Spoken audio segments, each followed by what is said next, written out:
दोस्तों नमस्कार, welcome to study for civil services. दोस्तों वॉल्केनो के बारे में आज हम देखने वाले हैं। वॉल्केनोज क्या होते हैं, वॉल्केनिक इरप्शन क्या होता है, यह वर्ल्ड के डिफरेंट पार्ट्स में किस प्रकार से डिवाइड है और कितने टाइप्स के होते हैं, मतलब इसके कितने प्रकार होते हैं, क्लासिफिकेशन वगैरह हम यहाँ देखेंगे। इससे पहले हमने अर्थक्वेक और सुनामी के बारे में देखा है और उससे भी पहले हमने इंडोजेनिक फोर्सेस के बारे में देखा है। और जो सडन फोर्सेस होते हैं उसमें हम अर्थक्वेक को देख चुके हैं। अब वॉल्केनिक इरप्शन का नंबर आता है, यह भी सडन फोर्स का ही हिस्सा है। इनमें भी अचानक उद्गार होता है और कुछ ही समय तक ये प्रोसेस चलता है और उस छोटे से समय अंतराल में, उस छोटे से टाइम इंटरवल में बहुत कुछ चेंजेस आते हैं। नई क्रस्ट का फॉर्मेशन होता है, बहुत सारी गैसेस जो राख है वो बाहर आती है। इसके अलावा वाटर वेपर बाहर आता है, मैग्मा बाहर आता है, उसी से क्रस्ट बनती है या बहुत तरह की जो चट्टाने हैं रॉक्स है उनका फॉर्मेशन होता है। इसके इंटीरियर पार्ट में, मतलब क्रस्ट के बिलो या उसके ऊपर वाले हिस्से में, एवव वाले पार्ट में जो मैग्मा है वो जमा होता है और अलग अलग प्रकार की जो इग्नियस रॉक्स है उनका फॉर्मेशन होता है। यह सब कुछ हमने पीछे देखा है, रॉक्स वाला चैप्टर भी देखा था और उसके बाद इंडोजेनिक फोर्सेस में इनका जिक्र आया था। उसके बाद हमने अर्थक्वेक की घटना देखी थी। अब यहाँ पर हम वॉल्केनोज के बारे में देखेंगे और यहीं पर इंडोजेनिक फोर्सेस का जो टॉपिक है वो खत्म हो जाएगा और अगले वाले चैप्टर से हम एक्सोजेनिक फोर्सेस के बारे में देखेंगे। लेकिन यह जो चैप्टर नंबर 8 है यह वॉल्केनोज के बारे में है। तो आइए शुरू करते हैं। आमतौर पर लोगों के मन में ये धारणा होती है कि वॉल्केनो एक प्रकार के पर्वत होते हैं, एक प्रकार के माउंटेन होते हैं जिससे कि आग और लावा बाहर आता है। मतलब ये उसे एक कोन के रूप में ऑब्जर्व करते हैं या उसी रूप में उसकी इमेजिनेशन करते हैं। लेकिन असल में वॉल्केनोज कोई कोन या कोई माउंटेन नहीं होते। जो पर्वत के रूप में आप इनकी संरचना देखते हैं वह इनके चारों ओर जो इन्हीं के अंदर से निकले हुए पदार्थ होते हैं, इनके अंदर से निकला हुआ जो मटेरियल होता है वह जमा होकर उस प्रकार का ढेर बना देता है जिसे कि हम एक पर्वत के रूप में देखते हैं। ये शुरुआती दौर में जब इनका इरप्शन एकदम प्रारंभ में होता है, स्टार्टिंग में होता है, तब ये एकदम समतल इलाका होता है या पथरीला क्षेत्र होता है जहाँ पर एक क्रैक आता है, मतलब एक फाल्ट बनता है या फाल्ट लाइन वहाँ पर क्रिएट होती है। इसके बाद अर्थक्वेक आता है और अंदर से जो हॉट और मॉल्टेन मैग्मा है वो बाहर की ओर निकलने लगता है तेज रफ्तार में और धीरे धीरे उस मैग्मा से बाहर निकले हुए जो पदार्थ हैं, चट्टानों के टुकड़े बाहर आते हैं, राख का ढेर बाहर आता है, बहुत कुछ बाहर निकलता है। तो वो सब उसके आसपास इर्द गिर्द सूख कर जमने लगता है और इस प्रकार से एक ऊंचा ढेर इकट्ठा होने लगता है और वही ढेर कहलाता है वॉल्केनो माउंटेन या वॉल्केनिक माउंटेन। उसको वॉल्केनो कोन भी कहते हैं क्योंकि वो शंकु के आकार का होता है, कोन के साइज का होता है, उसी के शेप का होता है। तो यहाँ पर लोगों के मन में ये धारणा होती है कि ज्वालामुखी कोई पर्वत होते हैं। ऐसा नहीं है, ये जमीन में फटी हुई एक दरार होती है या एक प्रकार की कैविटी होती है। यहाँ पर आप इसे स्पष्ट तौर पर लिखा भी देख रहे हैं। A volcano is a cavity or hole from which the release of lava, ash, gases and water vapour occurs. यहाँ पर यह एक प्रकार की कैविटी या होल होते हैं अर्थ की क्रस्ट पर जहाँ से लावा का रिलीज होता है। इसके अलावा ऐश बाहर आती है, ऐश मतलब ऐश्वर्या राय बाहर नहीं आती है, यहाँ पर राख बाहर आती है और इसके अलावा गैसेस बाहर आती हैं और वाटर वेपर बड़े अमाउंट में बाहर निकलता है। ये हमने देखा था। इससे पहले जो इन्वायरमेंट वाला हमारा वीडियो आ चुका है उसमें आपने सुना होगा कि वाटर वेपर जो है वो एक प्रकार की ग्रीन हाउस गैस की तरह ही है या ग्रीन हाउस गैस का ही हिस्सा है क्योंकि वह भी तापमान को अपने अंदर धारण करने की क्षमता रखती है। उसके अंदर ये कैपेबिलिटी होती है और वह टेम्परेचर को बढ़ाती है। मतलब जो सूर्य का ताप होता है, सूर्यातप होता है, उसका रेडिएशन होता है, उसको ये अपने अंदर एब्जॉर्ब कर लेती है। तो जहाँ पर वॉल्केनिक इरप्शन होता है वहाँ पर भी ग्लोबल वार्मिंग का जो प्रोसेस है या ये कह लीजिए कि जो ग्रीन हाउस इफेक्ट है वो इंक्रीज कर जाता है। फिलहाल ये वाटर वेपर यहाँ बड़े अमाउंट में बाहर आती है और जो सल्फ्यूरिक गैसेज होती हैं, मतलब सल्फर के जो यौगिक होते हैं वो बाहर निकलते हैं और सल्फर डाइऑक्साइड का बड़े पैमाने पर उत्सर्जन होता है। तो ये सब गैसेस बाहर आती हैं और जितना भी अपशिष्ट पदार्थ बाहर आता है, मतलब सॉलिड मटेरियल होता है, इससे निकलता है, वह इस चारों ओर, मतलब इस कैविटी के चारों ओर, इस छेद के चारों ओर, मान लीजिए इस छेद से मैग्मा बाहर आ रहा है, इसके चारों ओर समय के साथ साथ जमता जाता है। ऐसे ऐसे ढेर इकट्ठा होता जाता है, इसकी परत ऊंची होती जाती है और जितनी बार इरप्शन होता है उतनी बार इसके बीच वाले हिस्से को तोड़कर जो मैग्मा है वो बाहर की ओर ऐसे स्कैटर्ड हो जाता है, फैल जाता है। यही होता है वॉल्केनिक इरप्शन और ऐसे ही बनते हैं वॉल्केनिक कोन। जो वॉल्केनो के कोन होते हैं, ज्वालामुखी शंकु होते हैं जिन्हें कि हम माउंटेन के तौर पर देखते हैं, उनका फॉर्मेशन ऐसे ही होता है। यहाँ और भी चीज़ें हैं, इन्हें देख लीजिए। Volcanic activity involve the formation of magma and gas in the interior of earth, arrival of lava below and above the crust and condensation and solidification of the lava. जो हॉट एंड मॉल्टन मैग्मा होता है या लावा होता है उसका formation अर्थ के interior में होता है। जितनी भी गैसेस होती हैं या जो लावा होता है या जितना भी मटेरियल बाहर निकलता है वो आखिर आता कहाँ से है? तो सिंपल सी बात है, जहाँ से निकल रहा है वहीं उसका जन्म हुआ होगा। तो इसका ओरिजिन अर्थ के इंटीरियर में होता है। हमने इससे पहले वाले चैप्टर में, इससे पीछे जो वीडियोस देखे हैं उसमें ये पाया कि अर्थ की जो अंदर की परत है, मतलब उसका जो इंटरनल स्ट्रक्चर है वो कई लेयर्स में बटा हुआ है। मतलब क्रस्ट है, उसके बाद मेंटल है, उसके बाद कोर है। उसमें भी कुछ पार्ट जो है वो लिक्विड स्टेट में है या सेमी लिक्विड स्टेट में है, और कुछ पार्ट जो है वो सॉलिड है। तो उसमें स्थिनोस्फीयर और लिथोस्फीयर का जो कॉन्सेप्ट था उसको हमने देखा था। उसके बाद हमने प्लेट टेक्टोनिक थ्योरी पढ़ रखी है। उसमें हमने ये देखा कि जब दो प्लेटें एक दूसरे की ओर मूव करती हैं, उनमें एक दूसरे की ओर डिस्प्लेसमेंट होता है और आपस में उनके इंटरेक्शन होता है। तो ऐसे में एक प्लेट जिसकी डेंसिटी लो होती है वो हाई डेंसिटी वाली प्लेट के ऊपर चढ़ जाती है, ऊपर से उसके ऊपर सवार हो जाती है। इससे नीचे जो हाई डेंसिटी वाली प्लेट है वो दब जाती है और बहुत ज़्यादा प्रेशर और टेम्परेचर की वजह से वह मेल्ट डाउन हो जाती है, उसमें पिघलने की घटना होती है और उसी के पिघलने से यह जो मैग्मा है इसका फॉर्मेशन होता है, इसका ओरिजिन माना जाता है। ये हमने देखा था। तो यह जो मैग्मा है इसका फॉर्मेशन कहाँ होता है? ये अर्थ के इंटीरियर में होता है और यह सब अर्थ की क्रस्ट को तोड़कर बाहर आता है, और बाहर आता है तो यही वॉल्केनिक इरप्शन होता है और इसी प्रकार से जो वॉल्केनिक कोन है उनका फॉर्मेशन होता है। ये तो हमने देख लिया। तो आइए जरा ज्वालामुखी पर्वतों के दर्शन कर लेते हैं, असल में ये दिखते कैसे। दोस्तों ये जो फिगर आप देख रहे हैं ये एक वॉल्केनिक कोन का है जो कि एकदम शांत अवस्था में है, ठंडा पड़ा हुआ है। मतलब अभी इसमें कोई किसी भी प्रकार का इरप्शन नहीं हो रहा है और ना कोई हलचल या कोई मूवमेंट यहाँ दिखाई दे रहा है। अभी ये ठंडी या शांत अवस्था में है। तो ज्वालामुखी यानी जो वॉल्केनोज होते हैं उनमें से बहुत कम ही ऐसे होते हैं जो हमेशा आग उगलते रहते हैं। जैसे कि आपने स्ट्रम्बोली का नाम सुना होगा।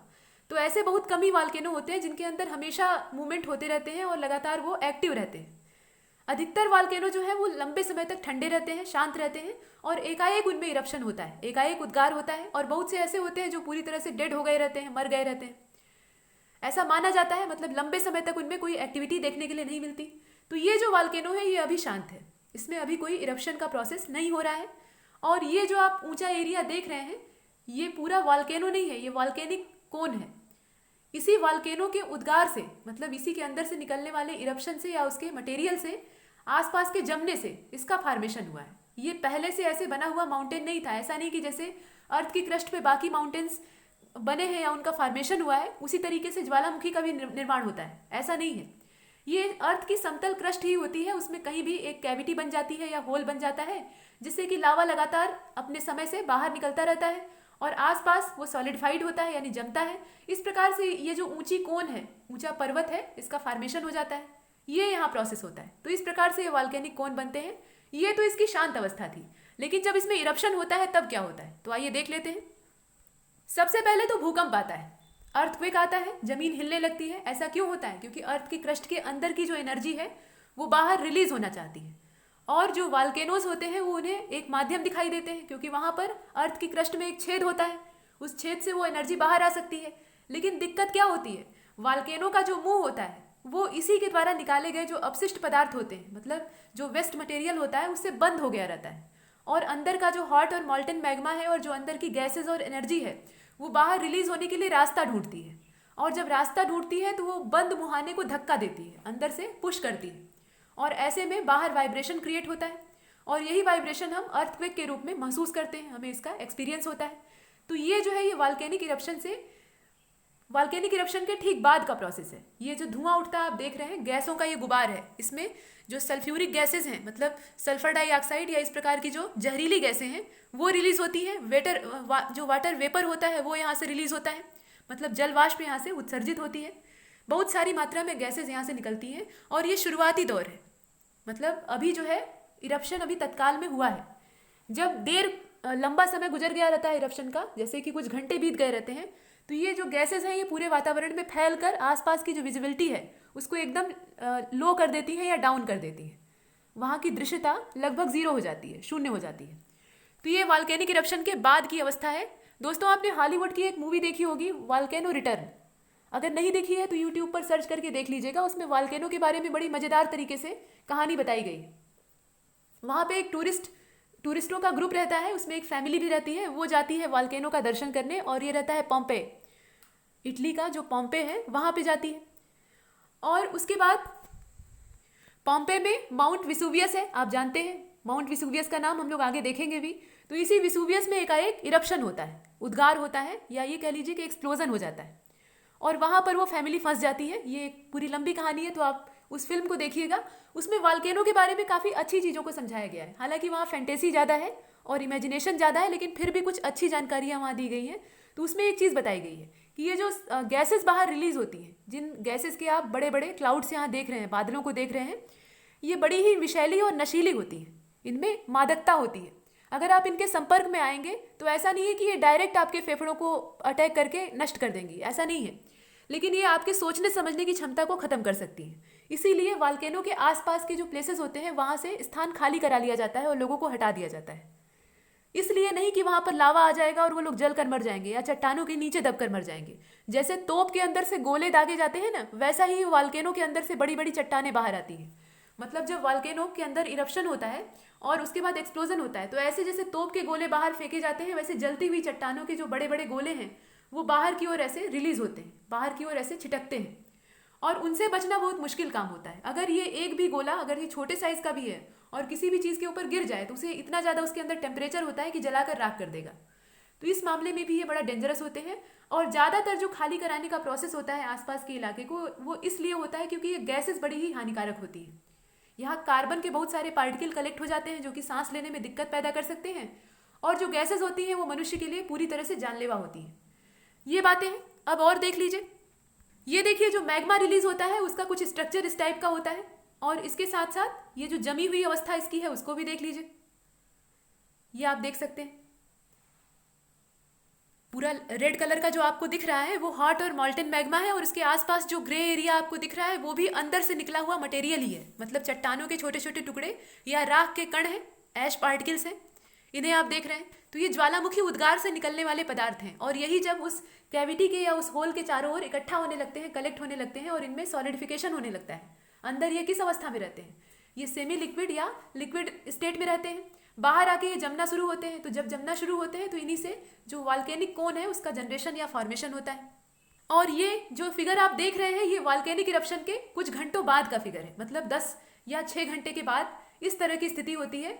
अब पूरी तरह से जो मुहाना है वो खुल गया रहता है, मतलब वॉल्केनो का जो मुंह है वो पूरी तरह से ओपन हो गया रहता है, और इससे रफ्तार में मैग्मा बाहर की ओर ऐसे बहने लगता है। ये जो रेड कलर वाला आप लाइन जैसा एरिया देख रहे हैं ना यहाँ पे किनारे पर अपने लेफ्ट साइड में, यहाँ पर ये मैग्मा जो है नीचे की ओर फ्लो कर रहा है, बह रहा है, और ये बाहर निकलकर चारों ओर फैलने लगता है, और यहाँ से फुहारे जैसी निकलने लगती है।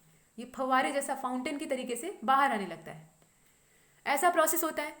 तो आइए अब इन्हें रिटन फॉर्मेट में देख लेते हैं। चित्र हमने बहुत देख लिया। अब जो हेडिंग आप देख रहे हैं इसमें हम क्लासिफिकेशन करेंगे। और क्लासिफिकेशन किस चीज़ का? तो यहाँ पर जो इरप्शन है किस चीज़ का, वॉल्केनिक इरप्शन, उसी के आधार पे हम वॉल्केनोज का क्लासिफिकेशन करेंगे। हम ये देखेंगे कि ज्वालामुखी कितने टाइप के होते हैं। तो आप जो हेडिंग देख रहे हैं वो है classification on the basis of periodicity of eruption.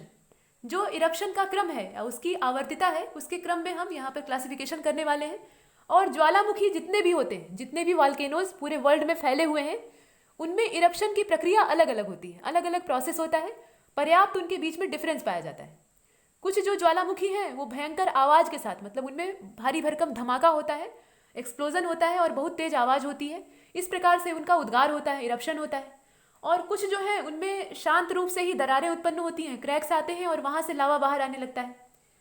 और कुछ जो है मतलब कुछ ऐसे भी वॉल्केनो होते हैं जो कि तुरंत ही इरप्शन उनमें होता है और उसके बाद वो ठंडे पड़ जाते हैं, बहुत ज़्यादा उनके अंदर से मटेरियल बाहर नहीं आता।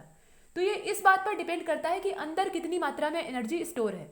अगर बहुत ज़्यादा अमाउंट में एनर्जी या अंदर प्रेशर क्रिएट हो रहा है तो इससे बहुत भयंकर इरप्शन होने की संभावना होती है, क्योंकि जितना ज़्यादा अंदर प्रेशर क्रिएट होगा उतनी ही तेज़ी से वो बाहर रिलीज होना चाहेगा, और रिलीज होने के लिए उसी अमाउंट में प्रेशर या जो पुश है वो ऊपर की ओर अप्लाई करेगा, और ऐसी अवस्था में बहुत तेज आवाज़ के साथ तीव्र धमाका होगा। तो इस प्रकार का विस्फोट तभी होता है जब अंदर बहुत ज़्यादा एनर्जी स्टोर हो गई हो अर्थ के क्रस्ट के। तो इस प्रकार से ज्वालामुखी में इरप्शन जो होते हैं उसके आधार पर इनका क्लासिफिकेशन किया गया है। और जो क्लासिफिकेशन किया गया है उसमें सबसे पहला प्रकार है एक्टिव वॉल्केनोज का, ये सबसे पहला टाइप है। दूसरे हैं डोरमेंट वॉल्केनोज, ये दूसरा टाइप है, इनके बारे में भी देखेंगे, पहले हेडिंग देख लेते हैं। उसके बाद तीसरे हैं एक्सटिंक्ट या जो डेड वॉल्केनो होते हैं उनका यहाँ पे नंबर आता है। मतलब 3 भागों में इसे क्लासिफाइड किया गया है। पहला तो इसमें जो हिस्सा है वो है एक्टिव वॉल्केनोज का, ये सक्रिय होते हैं, हमेशा इनमें एक्टिविटी चलती रहती है। इसके बाद दूसरे टाइप के जो है वो डोरमेंट वॉल्केनो है, इनमें लंबे समय से कोई एक्टिविटी देखी नहीं गई है, लेकिन कभी भी इनमें इरप्शन हो सकता है, ऐसा ऐसा चांस यहाँ पे व्यक्त किया जाता है, मतलब ऐसी संभावना यहाँ जताई जाती है। इसके बाद जो तीसरा वाला है वो है एक्सटिंक्ट या डेड वाल्केनो। तो इस प्रकार के जो वाल्केनो होते हैं इनमें बहुत लंबे समय से कोई इरप्शन हुआ भी नहीं है और भविष्य में होने की संभावना भी नहीं है। अच्छा, यहाँ पे पता कैसे चलता है कि अब वाल्केनिक इरप्शन इनमें होने का चांस है या नहीं? तो जो साइंटिस्ट हैं या जो जियोलॉजिस्ट हैं वो इस बात से इसको गेस करते हैं कि अंदर प्रेशर क्रिएट हो रहा है या नहीं, मतलब अंदर जो मैग्मा है या जो गैसेज हैं उनका प्रेशर बन रहा है या नहीं। अगर वो बनेगा तभी इरप्शन होगा, और अगर वो प्रेशर एक सफिशिएंट अमाउंट में वहाँ पर जनरेट नहीं हो रहा है, उसका वहाँ पे फॉर्मेशन नहीं हो रहा है, तो वाल्केनिक इरप्शन होने की पॉसिबिलिटी वहाँ कम हो जाती है या जीरो हो जाती है। जैसे कि आपने ये तीसरे वाले को देखा, एक्सटिंक्ट या जो डेड वाल्केनोज थे। तो आइए इनके बारे में एक एक करके समझ लेते हैं। सबसे पहले देखिए एक्टिव वाल्केनोज को। These volcanoes constantly volcanic lava gases, ashes and fragmental materials। यहाँ पर जो वॉल्केनोज होते हैं इस टाइप के, उनके अंदर से लगातार जो लावा है, गैसेस हैं, राख है, या जितने भी औषधि पदार्थ हैं अंदर के, जितना भी वेस्ट मटेरियल है, चाहे वो चट्टानों के छोटे छोटे टुकड़े हो या कुछ भी हो, वो सब बाहर आता है। ये जो एक्टिव वॉल्केनोज है इनके अंदर से जितना भी कुछ है वो लगातार बाहर निकलता रहता है। इसमें जो प्रोसेस है वो कॉन्स्टेंटली होता रहता है। और it is estimated that there are more than 500 active volcanoes in the world. अभी तक ये पता लगा है या इतना मालूम किया जा सका है कि पूरी दुनिया में 500 के अराउंड या 500 के आसपास सक्रिय ज्वालामुखी अर्थात एक्टिव वॉल्केनोज मौजूद हैं। तो हमने इसमें देखा कि जो इस प्रकार के वॉल्केनोज होते हैं उनमें लगातार वॉल्केनिक लावा, गैसेस और जो राख है, इसके अलावा जो औषधि पदार्थ है उनका उद्गार होता रहता है, उनका इरप्शन होता रहता है। और इस प्रकार के वॉल्केनो की जो संख्या है, मतलब एक्टिव वॉल्केनोज जो टोटल अमाउंट में है, वो नियर अबाउट 500 है पूरी दुनिया में। These include Stromboli island of Lipari to the north of Sicily. आपने यहाँ पर स्ट्रोम्बोली का नाम सुन लिया, तो ये स्ट्रोम्बोली नाम का जो ज्वालामुखी है ये स्ट्रोम्बोली आइलैंड पे है, और ये कहाँ पे है? तो ये लिपारी आइलैंड का हिस्सा है और ये सिसिली के नॉर्थ में है। तो ये स्ट्रोम्बोली नाम का जो ज्वालामुखी है इसे भूमध्य सागर का लाइट हाउस भी कहा जाता है, यानी प्रकाश स्तंभ भी कहा जाता है। और वो इसीलिए कहा जाता है क्योंकि इसके अंदर से लगातार इरप्शन, मतलब आग, लावा सब कुछ बाहर निकलता रहता है और ये हमेशा प्रज्वलित रहता है। इसके अंदर से फ्लेम बाहर आती रहती है। ये जो प्रोसेस है ये लगातार चलता है और इसी वजह से इसे लाइट हाउस की संज्ञा दी गई है। इसलिए क्योंकि ये हमेशा प्रज्वलित रहता है, और लाइट हाउस में भी क्या होता है, हमेशा लाइट जलती रहती है और जो जहाज है उनको रास्ता दिखाने का प्रयास किया जाता है। तो ये एक्टिव वॉल्केनो का एक बढ़िया उदाहरण है, और कुल इनकी जो टोटल संख्या है वो 500 के आसपास पूरी दुनिया में। तो स्ट्रोम्बोली का आपने नाम सुना। इसके अलावा एटना है। एटना कहाँ पे है? ये इटली में है। इटली में बहुत सारे ऐसे ज्वालामुखी हैं। इसके अलावा कोटोपैक्सी है। कोटोपैक्सी ये इक्वेडोर में है। माउंट एरुबस है, और ये माउंट एरबुस कहाँ पे है? ये सब इस प्रकार के जो ज्वालामुखी हैं, माउंट एरबुस ये अंटार्कटिका में है, और इस प्रकार के जो ज्वालामुखी है ये एक्टिव वॉल्केनो का उदाहरण है। कौन सा वॉल्केनो कहाँ है ये आपको पता होना चाहिए। जैसे एरबुस जो है वो अंटार्कटिका में है, और ये जो आप फिगर देख रहे हैं ये माउंट एरबुस का नहीं है। इसको पहचानिए, ये कौन सा है? यह भी एक एक्टिव वॉल्केनो है, और इसका जिक्र अभी अभी हो चुका है, कुछ देर पहले ही इसका नाम लिया गया है। यह है स्ट्रोम्बोली। यह जो फिगर आप देख रहे हैं ये स्ट्रोम्बोली का है, और इसे ही भूमध्य सागर का प्रकाश स्तंभ कहा जाता है। इसे आपने देख लिया। और ये है कहाँ पर? ये जो स्ट्रोम्बोली है इसकी अवस्थिति भी आपने देखी थी। तो यह भूमध्य सागर में सिसिली के उत्तर में, मतलब सिसिली के नॉर्थ में जो लिपारी नाम का आइलैंड है उस पर यह पाया जाता है, मतलब ये स्थित है। इसकी अवस्थिति हमने देखी थी, और इसे लाइट हाउस कहा जाता है। अब चलते हैं आगे, और जो एक्टिव वॉल्केनो वाला चैप्टर है उसको यही फिनिश करते हैं, और अगले वाले वॉल्केनो के टाइप को देख लेते हैं जिसका नाम है डोरमेंट वॉल्केनोज। यहाँ पीडीएफ में कुछ चीज़ें और हैं, इन्हें देख लीजिए। यहाँ पे एटना तो हमने देखा था, कोटोपैक्सी इक्वाडोर का भी देखा था, और माउंट एरबुस को भी देखा था जो कि अंटार्कटिका का एकमात्र एक्टिव ज्वालामुखी है, वनली एक्टिव वॉल्केनो है। इसके अलावा बैरन आइलैंड, ये कहाँ पे है? ये अंडमान निकोबार द्वीप समूह में है, और ये अपने देश का एकमात्र ज्वालामुखी है, और ये सक्रिय अवस्था में। ये जो बैरन आइलैंड वाला ज्वालामुखी है ये सक्रिय है, इसमें सक्रियता है। अब इसके बाद और देख लीजिए आगे, डोरमेंट वॉल्केनोज को देख लीजिए। It is a volcano that has not been active for years. यहाँ पे इस प्रकार के जो वॉल्केनोज होते हैं that has not been active for years but can erupt any time. इनमें इरप्शन किसी भी समय हो सकता है, एनी टाइम हो सकता है, लेकिन लंबे समय से इसमें कोई एक्टिविटी नहीं देखी गई है। वर्तमान में ये सक्रिय नहीं है, लेकिन कभी भी सक्रिय हो सकते हैं, ऐसा माना जाता है। और विसुवियस ऑफ इटली, अभी इससे पहले जो वॉल्केनो रिटर्न नाम की मूवी थी उसमें इसका जिक्र आया था, तो यहाँ पर उसी का नाम लिया गया है। ये जो माउंट विसुवियस है, इसे पेसुवियस या विसुवियस कहा जाता है। तो यह जो वॉल्केनो या वॉल्केनिक माउंटेन है, या वॉल्केनिक कोन कहना इसे ज़्यादा सही रहेगा, ये इटली में है और ये इसी टाइप का वॉल्केनो है। इसमें इरप्शन कभी भी हो सकता है।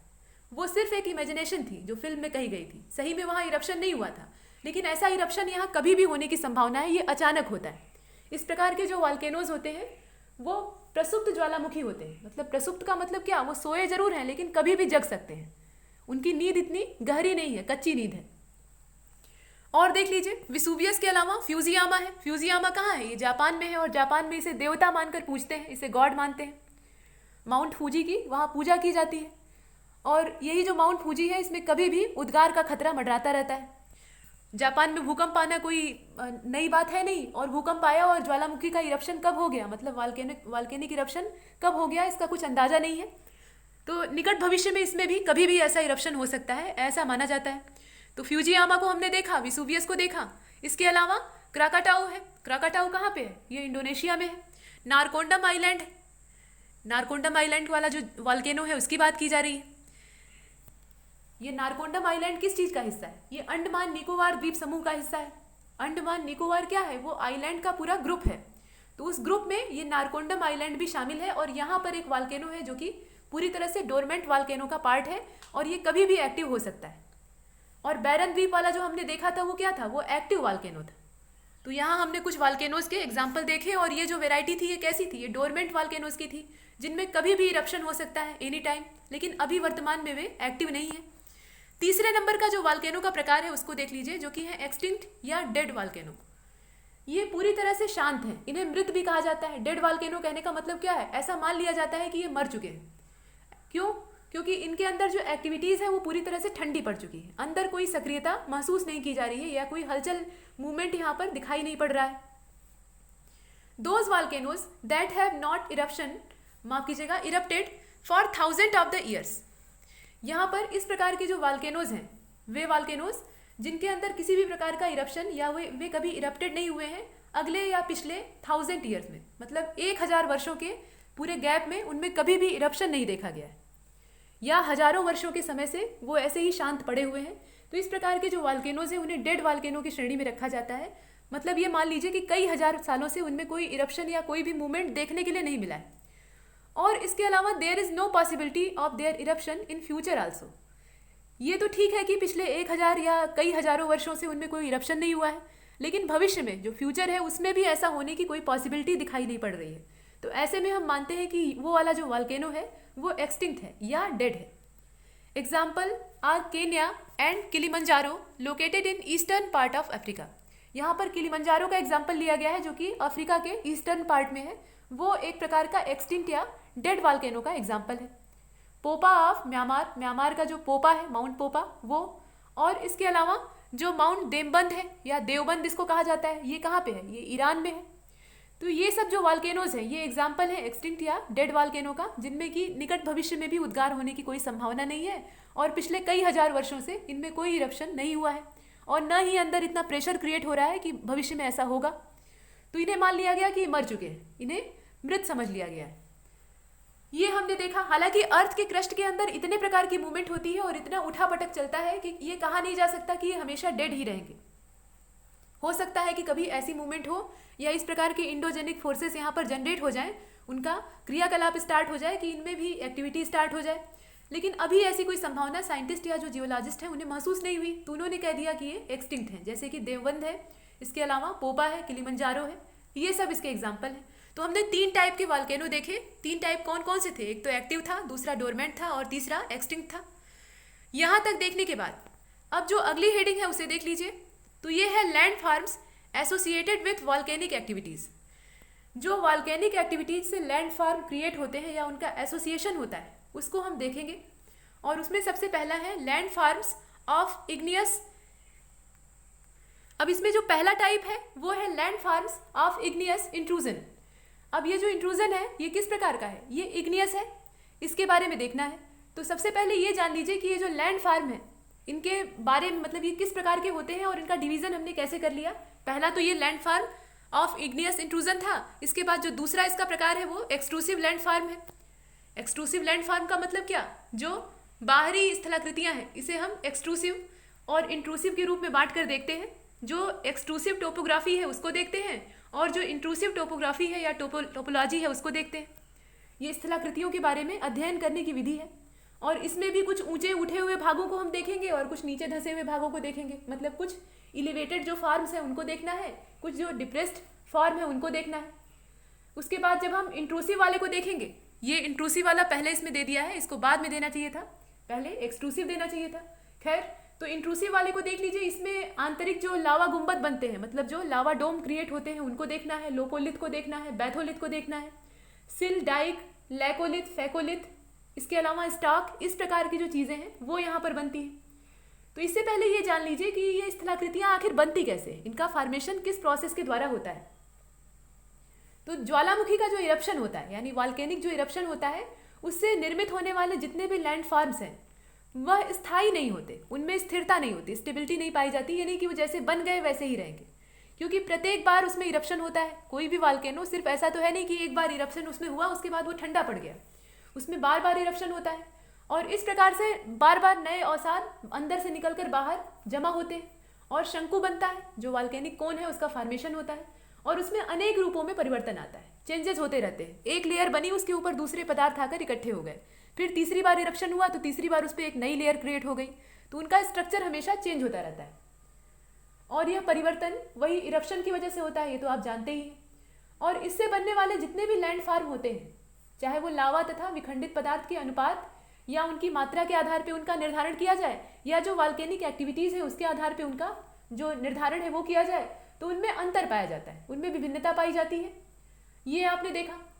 और ज्वालामुखी की जो क्रिया होती है वह ऐसा नहीं है कि धरातल के सिर्फ ऊपर ही होती है, मतलब जो अर्थ का सरफेस है उसके सिर्फ ऊपर वाले हिस्से पर ही हमने देख लिया कि एक कैविटी या एक होल बन गया और उससे जो लावा है वो बाहर निकल रहा है।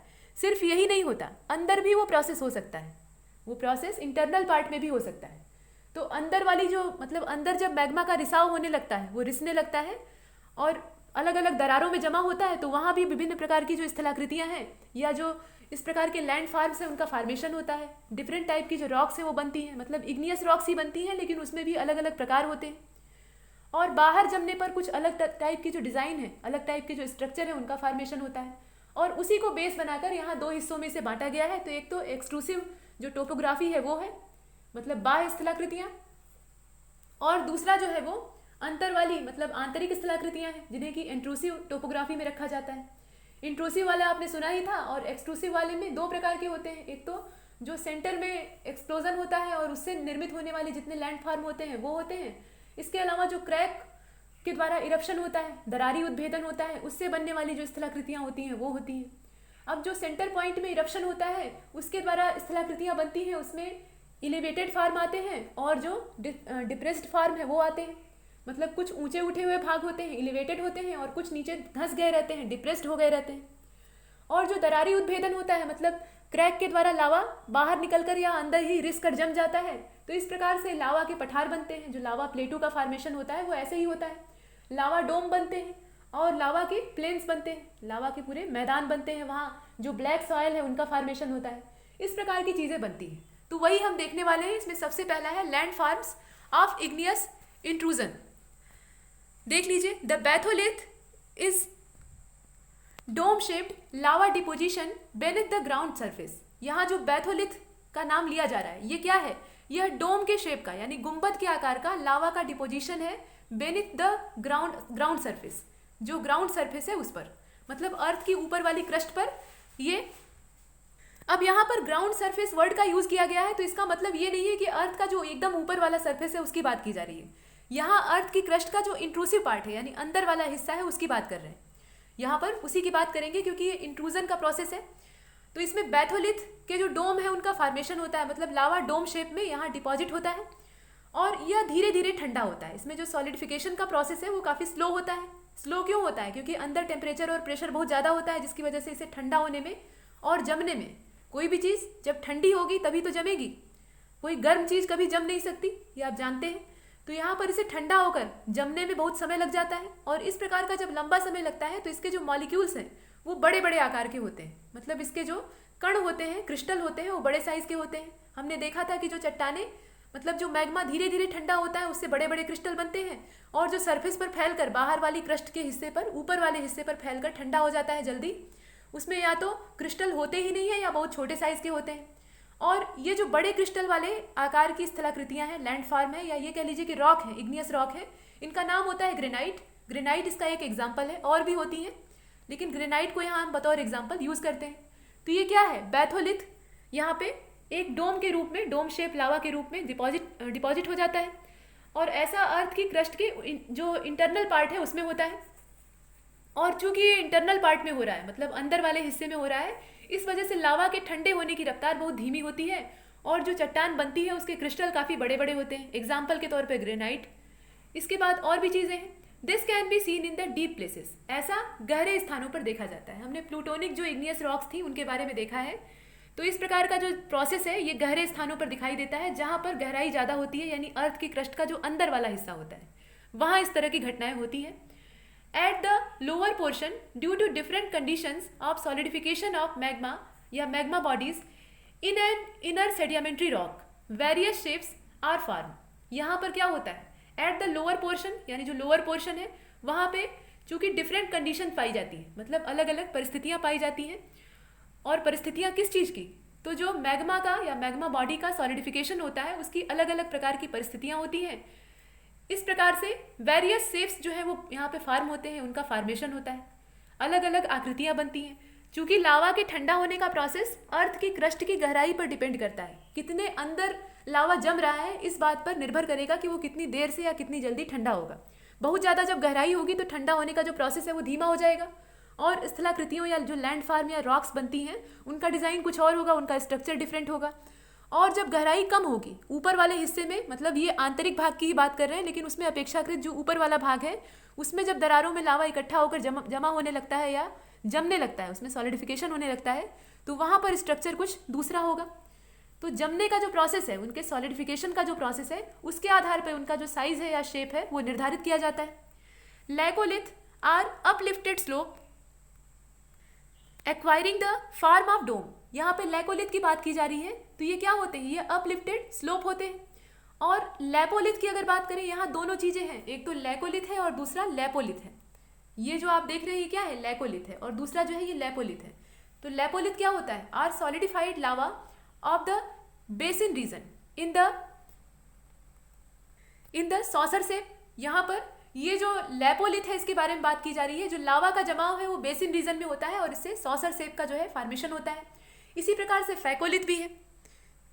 जो फैकोलिथ है उसमें क्या होता है, उसमें जब वॉल्केनिक इरप्शन होता है तो जो वलित पर्वत होते हैं, यानी जो फोल्डेड माउंटेन्स होते हैं, उनमें जो एंटीक्लाइन और सेंकीक्लाइन बनते हैं उसमें जाकर मैग्मा इकट्ठा होने लगता है, वहाँ पर उसका डिपोजिशन होने लगता है, और इस प्रकार से जो इग्नियस रॉक्स बनती हैं वो फैकोलिथ कहलाती हैं। तो आप जानते हैं कि जो वलित पर्वत होते हैं यानी फोल्डेड माउंटेन होते हैं, वहाँ पर इस प्रकार की डिज़ाइन बनती है, मोड़ पड़ते हैं, फोल्ड पड़ते हैं, तभी तो इनका फॉर्मेशन होता है। अब इसमें जाकर जब मैग्मा जमा होने लगेगा इस प्रकार से, मैग्मा कैसा है, वो लिक्विड स्टेट में है या सेमी लिक्विड स्टेट में है। अब वो जाकर उसी शेप में, मतलब जिस शेप में यहाँ पे उतार और चढ़ाव था, मतलब एक जगह अपनति थी फिर अभिनति थी, इस प्रकार से डिज़ाइन थी, यानी एंटीक्लाइन और सेंकीक्लाइन बन रहे थे, तो इनमें जाकर जब ये डिपॉजिट होने लगेगा तो इन्हीं का शेप धारण कर लेगा।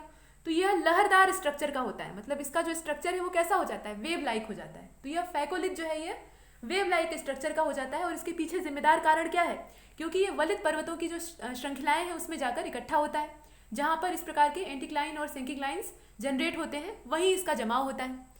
ये तो थे फैकोलिथ। इससे पहले हमने लैपोलिथ और लैकोलिथ के बारे में देखा था। इसके बाद कुछ और चीज़ें हैं, जैसे कि सिल है।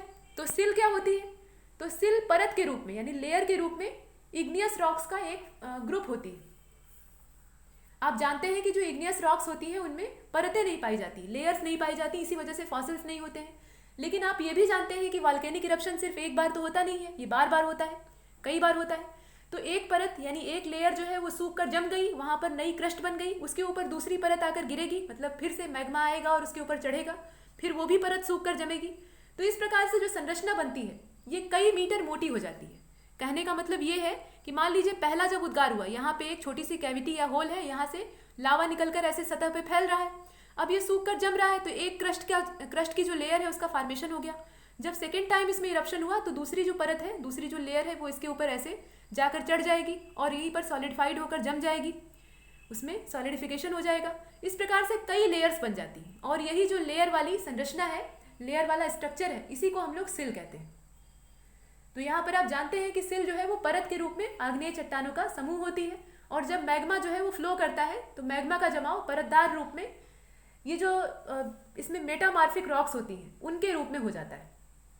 मतलब ये कहना सही रहेगा कि उनके बीच में हो जाता है और इस प्रकार की परतें बनती हैं। और जब इनकी मोटाई ज़्यादा होती है, जैसे मान लीजिए इरप्शन कई बार हो चुका है या बहुत ज़्यादा अमाउंट में लावा जो है वो इकट्ठा हो गया है, वहाँ पे मैग्मा की बहुत मोटी लेयर क्रिएट हो गई है, तो इस प्रकार का जो स्ट्रक्चर यहाँ बनता है उसको हम लोग सिल कहते हैं। ये जो स्ट्रक्चर है ये सिल कहलाता है, जिसकी डिफिनीशन आपने यहाँ देखी, ये आप देख रहे हैं यहाँ पे। Sills are horizontal bed like intrusive bodies. यहाँ पे आप सिल्स की डिफिनीशन देख रहे हैं। अब सिल्स के अलावा एक और इसमें वर्ड आता है, वो है शीट। तो शीट क्या होती है? जब मैग्मा की लेयर बहुत मोटी नहीं होती, बहुत मोटी लेयर है तो उसको हम लोग सिल कहेंगे, और बहुत पतली लेयर है या बहुत सामान्य लेयर है तो उसको हम लोग शीट कहेंगे। इसकी जो मोटाई है वो कुछ सेंटीमीटर तक की भी हो सकती है, मतलब काफ़ी पतली होती है। और सिल जो है ये एक एंग्लो सैंक्लन वर्ड है जिसका मतलब होता है उभरा हुआ। सिल शब्द का मतलब है उभरा हुआ। ये जो वर्ड आप देख रहे हैं ना, SILL, तो ये सिल जो है इसका मतलब क्या है? उभार। किसी जगह पे कोई उभार आ गया, ऊपर की ओर अपलिफ्टिंग का प्रोसेस हो गया, तो उसको हम लोग कहेंगे सिल। तो यहाँ मैग्मा जब इकट्ठा होता है तो उस स्थान पर एक उभार आ जाता है, एक ऐसे उभार क्रिएट होता है और इसी को हम लोग सिल का नाम देते हैं। जब ये परत पतली होती है तो इसे शीट कहते हैं। ये हमने देखा। और भी चीज़ें हैं, जैसे कि डाइक को देख लीजिए। यह जो डाइक होते हैं यह भी सिल की तरह ही होते हैं, इनमें कुछ अलग प्रोसेस नहीं होता। तरीका वही होता है कि मैग्मा बाहर आया और सूख कर जम गया, लेकिन इनकी लंबाई ज़्यादा होती है और ये पतले होते हैं, सिल जितने मोटे नहीं होते। हमने देखा कि मैग्मा की परत के ऊपर परत चढ़ी जा रही है तो इससे सिल बन रही है, लेकिन जो डाइक होते हैं उनकी ज़्यादा मोटाई नहीं होती है और ये लंबाई तक फैले होते हैं, मतलब लंबाई तक इनका विस्तार होता है। और वास्तव में डाइक एक दीवार की तरह आग्नेय शैल का आंतरिक रूप होते हैं, मतलब आग्नेय चट्टानें जो होती हैं उनमें अंदर से ये वाल का निर्माण करते हैं, एक वाल का फॉर्मेशन करते हैं, और ये कई सेंटीमीटर से लेकर सैकड़ों मीटर लंबे हो सकते हैं। इनकी जो लंबाई है, चाहे आप लंबाई की बात कर लीजिए या चौड़ाई की बात कर लीजिए या इनकी डेप्थ की बात कर लीजिए, ये लंबे, चौड़े और मोटे तीनों ही जो डायमेंशन होते हैं उसमें ज़्यादा होते हैं। ये बहुत छोटे भी हो सकते हैं। जो डाइक होते हैं इनका साइज़ छोटा भी हो सकता है, मतलब ये बहुत पतले हो सकते हैं, थिन हो सकते हैं, इनकी डेप्थ बहुत कम हो सकती है, या ऐसा भी हो सकता है कि ये बहुत मोटे हों। इनमें अनिश्चितता पाई जाती है, इनमें एक जैसा स्ट्रक्चर नहीं मिलता है। ये इस बात पर डिपेंड करता है कि जो बाहर निकला हुआ इरप्शन का मटेरियल है, जो लावा है, वो किस प्रकार से वहाँ कलेक्ट हुआ है या उसका डिपोजिशन हुआ है। तो ये लेयर जो है ये कई किलोमीटर तक चौड़ी, मोटी या गहरी हो सकती है। इसमें अलग अलग प्रकार के स्ट्रक्चर पाए जाते हैं। इसकी जो लंबाई है वो कुछ मीटर से लेकर कई किलोमीटर तक हो सकती है। वहीं अगर हम मोटाई की बात करें तो वो कुछ सेंटीमीटर से लेकर सैकड़ों मीटर तक हो सकती है। इस प्रकार का प्रोसेस होता है। और कुछ जो इग्नियस रॉक्स होती हैं उनमें आसपास के शैलों से ज़्यादा कठोरता होती है। मतलब सारी इग्नियस रॉक्स जो है वो हमेशा हार्ड ही नहीं होती, लेकिन कुछ जो होती हैं वो अपने आसपास की चट्टानों की तुलना में ज़्यादा कठोर होती हैं।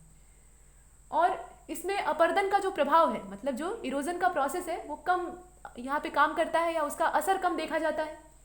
और इसके विपरीत कुछ जो चट्टानें होती हैं, मतलब ये डाइक की बात हो रही है, तो डाइक टाइप की जो चट्टानें होती हैं उनमें कुछ इतनी कठोर होती है कि उस पर इरोजन का असर ही नहीं पड़ता। और कुछ जो ऐसी चट्टानें होती हैं जो कि बुरी तरह से इरोजन से प्रभावित होती हैं, उन पर अपर्दन का एक गहरा असर पड़ता है। और इसका प्रभाव क्या होता है कि इसमें क्षरण होने लगता है, कमी आने लगती है और गड्ढे बनने लगते हैं, इसमें गर्त बनने लगते हैं। कहने का मतलब ये है कि मान लीजिए डाइक की एक लंबी सी लेयर है, ये कई किलोमीटर तक दूर तक फैला हुआ एक डाइक का क्षेत्र है, मतलब मैग्मा की एक परत है, और इसमें जो है इरोजन का प्रोसेस शुरू हुआ। अब मान लीजिए यहाँ से लेकर यहाँ तक जो चट्टानों का हिस्सा था, रॉक्स का इतना जो सेगमेंट था, ये काफ़ी हार्ड था, और इधर वाला हिस्सा भी जो था ये भी काफ़ी हार्ड था, लेकिन बीच वाला जो हिस्सा था वो काफ़ी सॉफ्ट था। मतलब तुलनात्मक रूप से इसके और इसके कंपैरिजन में इसमें जो सॉफ्टनेस थी वो ज़्यादा थी। अब इरोजन का प्रोसेस चलता ही रहता है, तो जो हार्ड वाला पार्ट है, जहाँ हार्डनेस ज़्यादा है, वहाँ पे ज़्यादा नुकसान नहीं पहुँचा पाएगा, लेकिन जो सॉफ्ट एरिया है वहाँ से ये अपर्दन करना शुरू करेगा, मतलब जो अवसाद है उन्हें दूसरे स्थान पर ले जाने लगेगा, और इस वजह से यहाँ पर गड्ढे बनने लगते हैं, क्रेटर बनने लगते हैं, गड्ढा होने लगता है। मतलब ये है कि मान लीजिए ये एक पूरा कंटिन्यूअस प्लेन बन गया डाइक के द्वारा, अब अपर्दन की क्रिया हुई और बीच वाला जो सॉफ्ट एरिया है वहाँ पे एक ऐसे क्रेटर बन गया, गड्ढा बन गया। इस तरह की कंडीशन होती है। या फिर ऐसा होता है कि मान लीजिए इधर और इधर वाली चट्टानें, ये वाली चट्टान, ये वाला जो एरिया है ये बहुत ज़्यादा सॉफ्ट है, और ये वाला एरिया जो है ये बहुत ज़्यादा सॉफ्ट है, और बीच वाला जो एरिया है वो बहुत हार्ड था, वहाँ की हार्डनेस बहुत ज़्यादा थी। तब भी अपर्दन का प्रोसेस तो लगातार होता है। हम जानते हैं कि ये एक्सोजेनिक फोर्स का हिस्सा है। तो जो ये अंतर्जात और बहिर्जात बलों का कॉन्सेप्ट था उसमें हमने देखा था कि अंतर्जात बल यानी जो इंडोजेनिक फोर्सेस होते हैं वो जिस काम को बिगाड़ते हैं उसी को सुधारने का काम जो बहिर्जात बल होते हैं यानी जो एक्सोजेनिक फोर्सेस होते हैं वो करते हैं। तो एक्सोजेनिक फोर्सेस क्या करेंगे, यह जो उतार और चढ़ाव है इसको समान करने का यानी समतल बनाने का, प्लेन बनाने का प्रोसेस करेंगे। उनका जो काम है वो यही है। तो ये क्या करेंगे, अपर्दन की क्रिया करेंगे, इरोजन का प्रोसेस होगा। तो ऐसे में अगर किनारे वाला पार्ट ज़्यादा मुलायम है, सॉफ्ट है, उसकी सॉफ्टनेस ज़्यादा है, और बीच वाला जो पदार्थ है या रॉक का हिस्सा है वहाँ पे हार्डनेस ज़्यादा है, तो यहाँ से और यहाँ से इरोजन का प्रोसेस ज़्यादा मात्रा में चट्टानों को ख़त्म कर देगा, और बीच वाला हिस्सा ऐसे उभरा रह जाएगा। मतलब क्या होगा, यहाँ यहाँ क्रेटर बन जाएगा, गड्ढा बन जाएगा, ये नीचे की ओर दब जाएगा, और ये वाला हिस्सा ऊपर ऐसे उठा रहेगा, खड़ा रहेगा। इस तरह की चीज़ें होती हैं।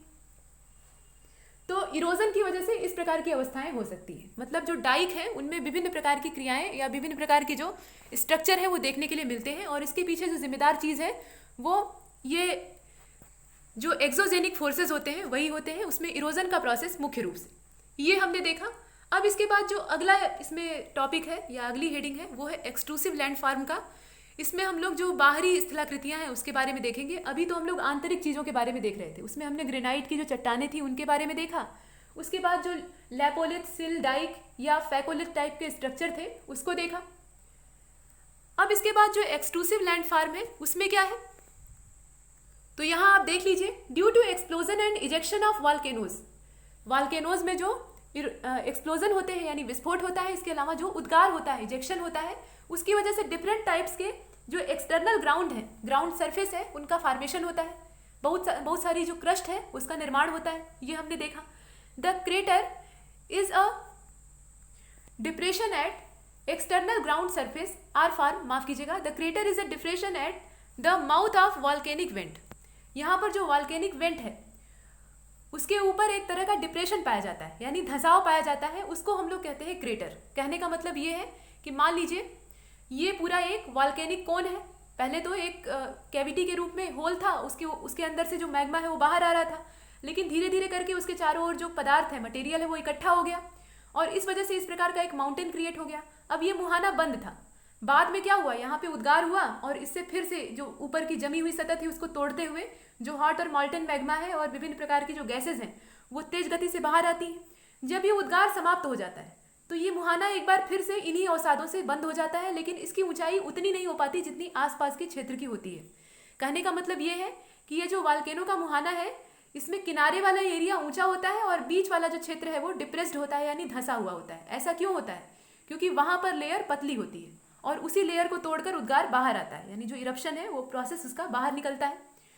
तो यह जो लेयर होती है, मतलब यहाँ जहाँ डिप्रेस्ड एरिया होता है, इसी को हम लोग क्रेटर कहते हैं। वही डिफिनीशन यहाँ दी हुई है, the crater is a depression at the mouth of volcanic went. जो वॉल्केनिक वेंट होता है उसके माउथ पे यानी मुहाने पर यह क्रेटर जो है एक प्रकार का डिप्रेशन होते हैं, which is usually funnel shaped. इनका जो स्ट्रक्चर होता है वो कैसा होता है, फनल शेप का होता है, यानी फनल के आकार का होता है, कीप के आकार का होता है। कीप आपने देखी है, कोई भी लिक्विड मटेरियल किसी पतले स्थान से या किसी पतले मुंह वाली बोतल में डालने के लिए हम लोग फनल का यूज़ करते हैं, कीप का यूज़ करते हैं। तो इस तरह की चीज़ें हैं। पहले के ज़माने के जो लैंप या लालटेन होते थे उसमें मिट्टी का तेल भरने के लिए, जो कैरोसिन होता है उसको भरने के लिए वो फनल का यूज़ किया जाता था। फनल को उनका पेट्रोल टैंक होता था, मतलब केरोसिन टैंक होता था, उसके मुहाने पर लगा के और उसके अंदर से तेल डाला जाता था, तो वो आसपास गिरता नहीं था, सीधा उसके अंदर जाता था। तो फनल का स्ट्रक्चर कैसा होता है, वो कोन लाइक स्ट्रक्चर की होती है, इस टाइप की। नीचे एक ऐसे पाइप होता है और ऊपर का जो मुंह है चौड़ा होता है, यहाँ से तेल भरते हैं। तो इस टाइप की संरचना यहाँ पे बनती है। ये यूजुअली फनल शेप के होते हैं। Due to different explosive ejection in the volcanoes various shapes can be identified. यहाँ पर जो डिफरेंट टाइप के शेप्स हैं उनका आइडेंटिफिकेशन होता है। और ऐसा क्यों होता है? क्योंकि एक्सप्लोजन का जो प्रोसेस है या जो इजेक्शन का प्रोसेस है वह भी डिफरेंट टाइप का होता है। जब एक्सप्लोजन अलग अलग प्रकार से होता है, कुछ जो ज्वालामुखी है वो अचानक फट पड़ते हैं, कुछ में धीरे धीरे उद्गार होता है। तो इस तरह से जब अलग अलग प्रोसेस हैं तो उनसे जो जमने की प्रक्रिया है वो भी डिफरेंट टाइप की होगी, और नई नई जो स्ट्रक्चर बनते हैं उनका जो शेप और साइज है वो भी अलग तरह का होगा। तो हम एकदम से नहीं कह सकते कि इनका जो स्ट्रक्चर है वो फनल के आकार का ही होता है, वह डिफरेंट शेप और साइज का हो सकता है। और उसी का क्लासिफिकेशन या उसी को हम लोगों ने यहाँ पे आइडेंटिफाई किया है। और इसमें सबसे पहला टाइप है सिंडर या ऐश कोन का। सिंडर या ऐश कोन ये होते क्या है, तो आइए देख लेते हैं। This type of cone are generally of lesser height and form mainly by the volcanic ash and broken particles. ये जो कोन है, कोन तो बनते हैं, इसमें कोई शक नहीं है। जो फनल लाइक स्ट्रक्चर होता है या फनल का शेप होता है वो यहाँ पे वॉल्केनिक माउथ पे जनरेट होता है, लेकिन इजेक्शन और एक्सप्लोजन का जो प्रोसेस है वो डिफरेंट टाइप का होता है, इसलिए इनका जो शेप और साइज है वो अलग अलग आकार प्रकार का होता है। इसमें सबसे पहली वेराइटी थी सिंडर की, जिसे कि हम लोग ऐश कोन भी कहते हैं। ये जो इस टाइप के कोन होते हैं इनमें हाइट काफ़ी कम होती है, यह जनरली छोटी हाइट के होते हैं, और इनका फॉर्मेशन मुख्य रूप से जो वॉल्केनिक ऐश होती है यानी ज्वालामुखी की जो राख होती है, इसके अलावा जो टूटे फूटे मटेरियल मतलब चट्टानों के टूटे फूटे टुकड़े अंदर से बाहर आते हैं, उससे इनका फॉर्मेशन होता है। Generally liquid particles are not present in it. Generally इनमें जो लिक्विड पार्टिकल्स होते हैं यानी द्रव के कण होते हैं वो इनके अंदर नहीं पाए जाते। This type of cone has sharp slope and bowl shaped. इनका जो स्लोप होता है वो काफ़ी शार्प होता है, और इसके अलावा जो इनका शेप है वो बाउल शेप होता है। वाइड ब्रेथ क्रेटर, यहाँ पे वाइड ब्रेथ क्रेटर के आकार का होता है। इस प्रकार का अगर आप एग्जाम्पल देखना चाहेंगे तो इसमें सान सेल्वेडोर का जो माउंट इल्जाको है या इजाल्को उसको कहा जाता है वो आता है। माउंट इजाल्को ये इसी में आता है, मतलब इसका जो शंकु है वॉल्केनिक जो कोन है वो इसी तरह का है, सिंडर टाइप का है। इसके अलावा फिलीपींस का जो लुजोन द्वीप पर कैमिग्विन वॉल्केनो है उसके भी जो शंकु हैं, उसके भी जो कोन है वो इसी टाइप के हैं, मतलब सिंडर कोन में ही आते हैं। ये हमने देखा फिलीपींस वाला जो है वो इसी का है। इसके अलावा ग्वाटेमाला में जो वॉल्केन डे फ्यूगो है वो भी इसी टाइप का वॉल्केनो है, मतलब उसमें भी जो इरप्शन हुआ है वो इसी तरीके से हुआ है, और इस वजह से जो स्लोप है वो काफ़ी शार्प होता है और ये बाउल शेप का पाया जाता है। अब इसमें शुरुआत में ये जो सिंडर कोन होते हैं या ऐश कोन होते हैं, इनका फॉर्मेशन कैसे होता है? शुरुआत में ये छोटी सी चींटी की बांबी की तरह दिखाई देते हैं। चींटी की बांबी कैसी होती है? चींटियाँ पहले बिल बनाती हैं और अंदर की जो मिट्टी होती है उसको बाहर ऐसे निकालती जाती हैं, तो आसपास एक पर्वत जैसी संरचना बनती जाती है, ढेर जैसा बनता जाता है। जहाँ चींटियों की कॉलोनी होती है वहाँ आपने ऐसे छेद बहुत देखे होंगे। मिट्टी का ढेर किनारे किनारे इकट्ठा होता है और बीच में बिल होता है, गहराई होती है। तो इस प्रकार की जो बांबियाँ होती हैं उसी टाइप का स्ट्रक्चर शुरुआत में इस सिंडर का होता है, यानी इस प्रकार का कोन होता है, ऐश कोन होता है, इसमें पाया जाता है। बाद में धीरे धीरे जैसे जैसे ज्वालामुखी का उद्गार होता जाता है इनका जो शेप है वो बढ़ता जाता है, और बाद में जाते जाते जब इनका साइज काफ़ी बड़ा हो जाता है तो उसमें हम देखते हैं कि इनका जो स्ट्रक्चर है उसमें स्लोप काफ़ी शार्प होता है। अब एक बात है कि इनकी हाइट बाकी जो कोन है उनकी तुलना में कम पाई जाती है। ये बाकी जो कोन है उनकी तुलना में छोटी हाइट वाले होते हैं, और इनका जो निर्माण है वो अधिकतर ज्वालामुखी की राख या जो ब्रोकन पार्टिकल्स होते हैं उनसे होता है। ये हमने देखा। अब प्रश्न ये है कि इनकी हाइट कितनी ज़्यादा हो सकती है। तो कभी कभी इनकी जो वृद्धि है वो बहुत तेज़ गति से होती है। या जो सिंडर होते हैं यानी ऐश कोन होते हैं, इनके शेप और साइज में वृद्धि बहुत तेज़ी से होती है, क्योंकि ये ज्वालामुखी के अंदर से निकलने वाले पदार्थों से बनते हैं। और आप जानते हैं कि वॉल्केनिक इरप्शन जब एक बार होता है तो उसमें से बहुत ज़्यादा मात्रा में मटेरियल बाहर आता है, और उसी से इन्हें बनना है, तो इनके बनने का प्रोसेस काफ़ी फास्ट होता है। और कभी कभी तो करीब एक हफ्ते के अंदर यानी 7 दिन अगर आप मान लेते हैं तो उसी में इनकी ऊंचाई 400 फीट तक हो जाती है। इनकी ऊंचाई में एकाएक वृद्धि दिखाई देती है।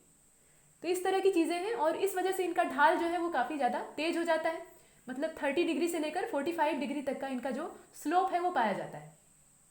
इस प्रकार की चीज़ें हमने देखी। मैक्सिको का जो जोरल्लो है, यहाँ पर आप नाम भी देख रहे हैं, मैक्सिको का जो जोरल्लो है ये देख लीजिए, यह भी इसी का पार्ट है, जोरल्लो माउंटेन्स ऑफ मैक्सिको।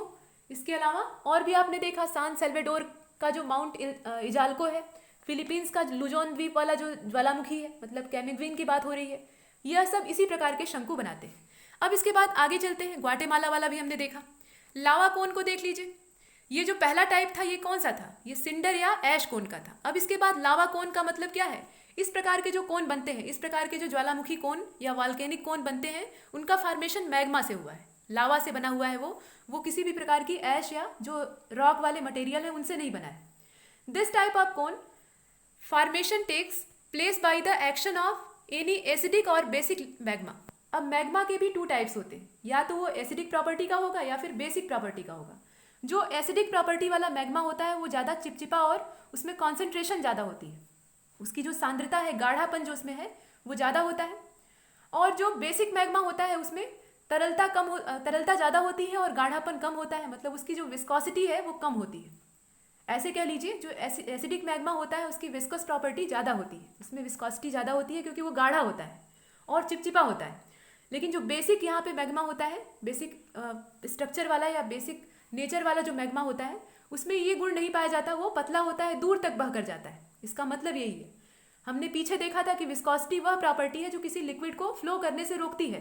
तो एसिडिक मैग्मा के अंदर जो विस्कोसिटी है वो ज़्यादा पाई जाती है, तो इसका मतलब ये है कि वो ज़्यादा दूर तक बहकर फैल नहीं पाएगा, वो कुछ दूरी तक ही बहेगा और वहीं पर जाकर ठंडा हो जाएगा। और जो बेसिक मैग्मा है उसमें फैलने का जो प्रोसेस है वो लंबी दूरी तक होगा, वो दूर तक जाकर फैलेगा और वहाँ तक फैलकर ठंडा होगा। अब इसी के आधार पर ये जो लावा कोन है ये बनते हैं। और लावा कोन में भी दो प्रकार इनके बट गए, एक तो एसिडिक लावा कोन है और दूसरा बेसिक लावा कोन है। इनका फॉर्मेशन मैग्मा से ही होता है, लेकिन मैग्मा या लावा जो है उसके भी दो प्रकार होते हैं, दो प्रवृत्तियां होती हैं, उसके आधार पे इनको भी दो भागों में बांट दिया गया है। तो आइए इन्हें देख लेते हैं। पहला जो है वो एसिडिक लावा कोन है। This type of cone are form while volcano lava has more quantity of silicate.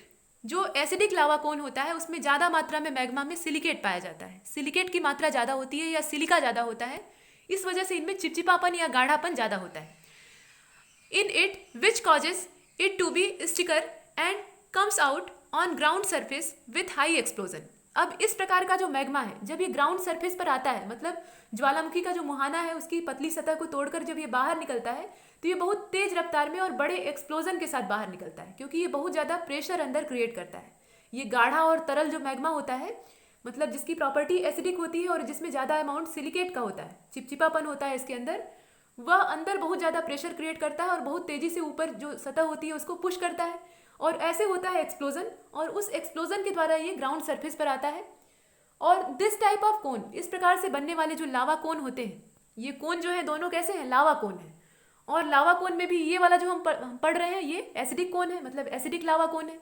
तो इस प्रकार से बनने वाले जो कोन होते हैं उसमें खास बात क्या होती है, is of more height and covers less area. इनकी जो हाइट होती है वो काफ़ी ज़्यादा ऊंची होती है, ये ज़्यादा ऊंचाई वाले होते हैं और इनका एरिया कम होता है, ये कम क्षेत्रफल में फैले होते हैं। आप जानते हैं कि ये एसिडिक लावा कोन है, इसमें जो लावा निकल रहा है वो एसिडिक प्रॉपर्टी का है, मतलब उसमें विस्कोसिटी ज़्यादा है, श्यानता ज़्यादा है, गाढ़ापन ज़्यादा है, तो वो ज़्यादा दूर तक फैल नहीं पाएगा, तो कम दूरी में ही फैल कर वहीं जम जाएगा, तो एक ऊंचा ढेर यहाँ पर इकट्ठा होगा।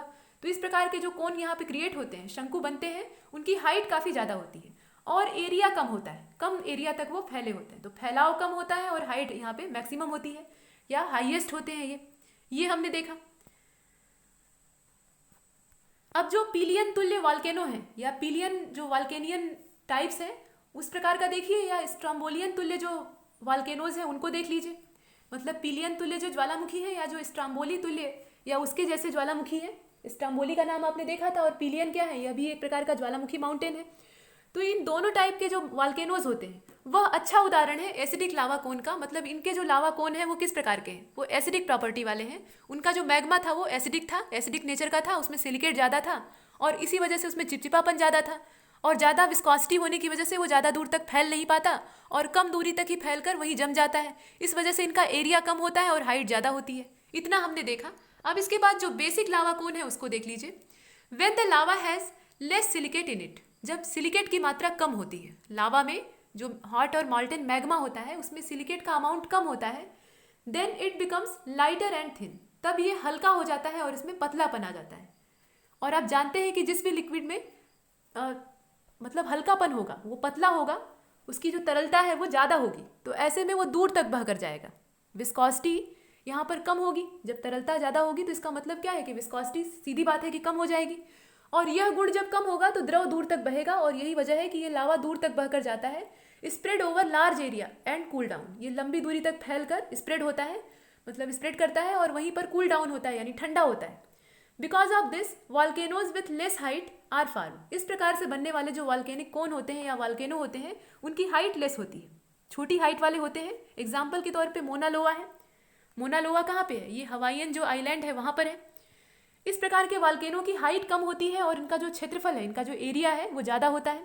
दे are also known as shield volcano. इन्हें शील्ड वॉल्केनो के नाम से भी जाना जाता है। इस प्रकार के जो मोना लोआ टाइप के वॉल्केनो होते हैं या बेसिक लावा कोन होते हैं, मतलब इस प्रकार के जो वॉल्केनिक टाइप होते हैं उन्हें हम शील्ड वॉल्केनो के नाम से भी जानते हैं।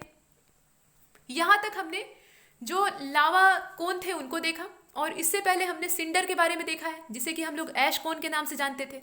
यहाँ नाम कोन का इसी आधार पर रखा गया है कि उनका फॉर्मेशन कैसे हुआ है। तो आपने देखा कि जो पहले टाइप का था सिंडर, उसका फॉर्मेशन अंदर से निकलने वाले जो रॉक पार्टिकल थे और इसके अलावा मुख्य रूप से राख से हुआ था। तो राख से बनने की वजह से इसे ऐश कोन कहा जाता था। दूसरा वाला जो है वो लावा कोन है, तो लावा से इसका फॉर्मेशन हुआ है। अब उसमें भी दो प्रकार के लावा थे या दो प्रकार का मैग्मा था, तो दोनों में से किससे बना है इस बात पर डिपेंड करता है कि वो कैसा होगा। अगर वो एसिडिक प्रॉपर्टी के लावा से बना है तो उसकी हाइट ज़्यादा होगी और एरिया कम होगा, और अगर वो बेसिक टाइप की लावा से बना है, मतलब बेसिक प्रॉपर्टी वाले लावा से बना है, तो उसकी हाइट कम होगी और एरिया ज़्यादा होगा। दोनों का जो एग्जाम्पल था उसको भी हमने देखा था। अब इसके बाद जो बेसिक लावा कोन है इसको देखते हुए हम चलते हैं मिक्स्ड वॉल्केनो की ओर। ये जो मिक्स्ड वॉल्केनो होते हैं ये कैसे होते हैं? तो these are the highest volcanic cone. यह जो होते हैं ये हाईएस्ट होते हैं। हालांकि जो एसिडिक वॉल्केनिक कोन होते हैं या लावा कोन होते हैं इनकी भी हाइट अच्छी खासी होती है, काफ़ी ज़्यादा हाइट वाले होते हैं, लेकिन ये हाईएस्ट नहीं होते। हाईएस्ट कौन होते हैं? जो मिक्स्ड वॉल्केनो होते हैं वो होते हैं।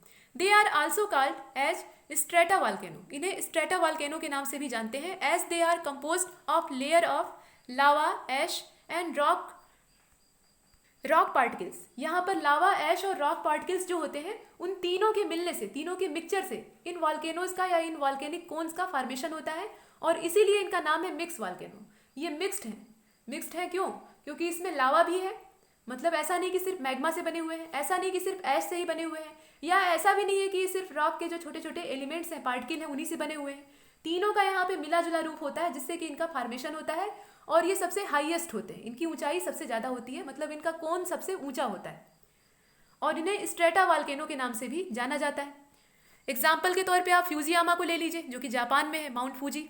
इसके अलावा मियान ऑफ फिलीपींस और रेनियर है, माउंट हुड यूएसए। इस प्रकार के जो ज्वालामुखी है, मतलब वॉल्केनिक कोन है, उनकी बात की जा रही है। ये सब कैसे हैं? ये मिक्स्ड वॉल्केनो का हिस्सा है, मतलब मिक्स्ड वॉल्केनो का टाइप है। ये हमने देखा। इसके बाद जो चौथा प्रकार है उसको देख लीजिए। तो पैरासिटिक या डिपेंडेंट कोन जो है उनको देखना है यहाँ पर।